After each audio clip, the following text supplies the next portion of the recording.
lovely and darling viewers, it's Jen here at Check Her Joy. Today I'm going to do a watch list. This is mostly for April of 2020. I did one at the end of March, and it's now like mid-May, so some of this might technically be stuff I watched in May. But basically April 2020. So I've got 4 main sources on here of things that I've watched. I'll separate them by viewing, streaming service place. So if you only have one and you want to jump to that, I'll try to label that down in the description below. Also, all the titles will be down there too if anything's interesting and you want to go check it out. I'm just going to go over everything that I watched and whether or not I actually liked it.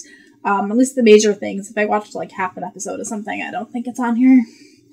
Also, I may have missed stuff because that was, 6 weeks during quarantine. I surprised myself when I was going through my history as to what I actually watched. I forgot some of these. Yay, quarantine. Quarantine brain is a thing, right? Okay. So, first up is that I had CBS All Access for a bit there at the end. I got it to watch Picard, which I talked about in last month, so I'll link last month's watch list down there also. If you want to check out what I thought of Picard, basically it was awesome and worth it, at least for free. But there just isn't enough at CBS All Access for me to keep paying for it, so it's gone after this month. But here are 4 more shows that I dipped my toe into and explored. So the first one is the brand new Twilight Zone, the one with Jordan Peele, show running, I guess, directing, producing. So it was, I think, 10 episodes maybe, but like hour-long episodes of new Twilight Zone stories. Some of them played off of older Twilight Zone, and actually by the time we got to the season finale, it was definitely pulling in from older Rod Serling's original Twilight Zone stories. And there's one that's, what is it? The one at 30,000 feet. They redid that, but had like a completely different premise, even though it shared a title with one of the original stories. But on the whole, it was really well produced. It was creepy and interesting and explored so much stuff. So I did really enjoy the new Twilight Zone. I also really enjoyed having watched all of them and then getting to the finale, which kind of played back on the earlier episodes. So the season finale really was just like amazing, but you also kind of need to watch the entire season to fully appreciate it. So it was genius. It was creepy. I watched them all in color. There was also an option to watch them in black and white, but I don't think it really adds that much to it. A couple of them I went through and just played part of it in black and white and was like, this isn't adding anything for me. I love the old Twilight Zone, but like if they had been filmed in color instead, that also would have worked fine. The other one is I watched all of the Odd Couple reboot with Matthew Perry in it.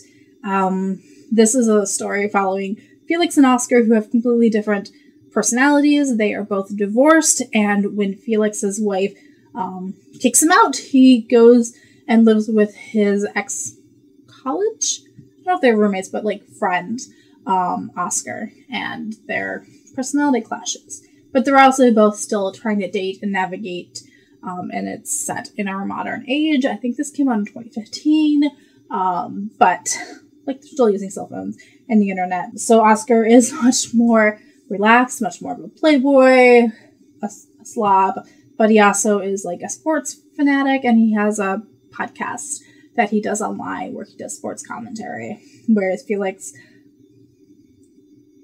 I don't remember what Felix does, honestly. He has some job, I guess. But he's total germaphobe, has to clean everything, is totally into yoga, and so they have these completely different life stories. But then you've also got Felix's secretary, and because he's working from home, that means that she's also in their apartment a lot. Felix's agent is also popping by. There are a couple of girls who live in the apartment building that they become friends with. It was just a funny sitcom, is basically it. And I loved the old Odd Couple. I know it's weird, but I watched them on, reruns. And also Grumpy Old Men, which is also based off the original Odd Couple series. So I this is familiar to me, and it was comforting to have, like, a familiar story, and to have Matthew Perry from, like, that I knew from Friends, so it was good pandemic watching. I also watched Superior Donuts, which focuses on this donut shop owner who hires this new employee. So we have this old Jewish guy who has owned this donut shop. He used to run it with his wife, but she's passed. There's also the gentrification in the area. They're in Chicago, and so the community around them is changing, and the clientele is changing, and we're getting a younger, hipper clientele coming in who don't necessarily want fatty donuts, and so they're trying to experiment with different marketing techniques and new donuts, but it's also a commentary on not only gentrification, but also race. The guy he employs is this young black African-American guy who, you know, everybody just judges him based on his outward appearance, and so he's trying to get this guy to, like, take a chance on him. He's also really into art, so that plays into it. There's the regulars at the donut shop, people who have been coming there for decades, and also some of the friends that they make along the way. And it's so much fun. And then the other show that I watched a lot of was The Neighborhood. So this is about a white family moving into a black, poor neighborhood that's starting to do better, and so his neighbors, that African-American people who live next door to him, I can't remember his name. This was early April. It was several weeks ago, guys. But the neighbors aren't sure about them at first and have all these assumptions. And this family is trying to help. The mom got a job working at the high school, so that's why they're moving there. I think she's the principal. But so we're dealing with race also, and just, like, it's also a funny sitcom. I liked all these sitcoms because they dealt with their issues, but also were just funny and light as well. And good binge watching stuff. I could watch one episode, or I could sit for, like, 3 hours and watch the same show. Either way, they were also episodes I could watch while doing other stuff, like sewing. So the next category is Netflix, which is the one that I constantly pay for and didn't really watch much of this time. So this is me trying to get my money's worth. I watched a few episodes of My Little Pony and Star Trek The Next Generation. Those are just ongoing shows for me. I'm almost at the end of Next Generation, though. So, gonna be starting Voyager soon. Yeah, I'm gonna watch Voyager because my siblings have been watching Voyager. Sorry, Deep Space Nine. I'll come back to you. Anyway, these are both light shows that I don't want to say grew up with My Little Pony, but I definitely grew up with Star Trek. So these are, like, comfort shows for me, and My Little Pony is so light and cute and pastel-y, and I love it. So they're both, like, my comfort watches. And then I also watched Never Have I Ever, which is a new show by Mindy Kaling. It is about this Indian American girl who is dealing with her father having died, and the fact that that led to, like, a psychological block in her brain that led to her being paralyzed for part of her freshman year of high school. So she's starting her sophomore year, and she wants to, like, make a splash and get a new reputation as opposed to the paralyzed girl. So she decides that she's going to try to date the most popular guy in school, and really they don't even have to date. She just needs to, you know, have sex with him so she can, like, brag about it. And so it's starting off with her trying to have boyfriends and relationships, and trying to get her friends to also have boyfriends. But it's also dealing with her Indian culture, the different types of kids in their school, definitely about the broken family with the father being gone and her complicated relationship with her mother. There's also a cousin living in the house with them who's going to school nearby. So while she's in college, you know, she's hanging out with them and helping them out because the dad died. Lots of stuff happening, but it's also a funny comedy at the same time, and I loved it. I enjoyed it. Watched it all in one day. So I also watched half of it, if that makes sense. So my sister was watching it, and I came in halfway through the movie and didn't go back and rewatch the beginning. So it's a Cyrano de Bergerac kind of retelling, where you have a teenage girl helping this guy get another girl by reading text messages for him. At least I think that's what they were doing. But the girl also, both of them have a crush on the same girl. So she's writing these texts to that girl and developing a relationship, and like she's not out. I don't even think she's like framed it that way for herself. So dealing with the fact that she has feelings for a girl who might not like her back, while also trying to help this guy, and the other stuff happening with like high school. So I watched half of it. It was really good, but I also knowing the ending of it doesn't make me necessarily want to go back and rewatch the beginning. I also feel like I watched another Cyrano de Bergerac retelling recently. I want to say it was Roxy or something, but it was like all texting and stuff in a high school, and just is too much of the same. Okay, also watched a lot of Amazon Prime because my brother got it back because Amazon's prioritizing people who have Prime with their deliveries, so he needed some stuff. So I took advantage of watching some stuff. So a lot of what I watched was the South by Southwest Film Festival. It's an independent film festival from Texas, somewhere in the South. But they had that available for a week to anybody on Amazon. So I watched a lot of the short programming. I kind of like the shorts. It's like 20 minutes. You can kind of experiment with like a new film style and whether or not you like it without having to sit through an hour and a half of something that maybe you don't like. Of course, I was at home too, so I could also just stop the show if I didn't like it. But I liked the shorts. My favorite was Hiplet, which is about this hip-hop ballet troupe and how they developed and integrating hip-hop moves into ballet, but also kind of the backlash they've gotten from like the ballet companies around them for doing something so different. But they've also gotten having to find their own niche and trying to find their own place and like reaching out, not even from within, I think they're in Chicago, like the US, but like also getting to go to other countries and tour, which was cool. And one of them was Call Center Blues. So this one is about this group of English-speaking Mexicans who basically grew up in America and would otherwise be considered American, except legally they are Mexican, so they got deported back to Mexico, but they've gotten jobs working in call centers because their English is so good because they grew up with English as a first language. And so they've built this community with each other of other people who also came from America and speak English primarily within Mexico.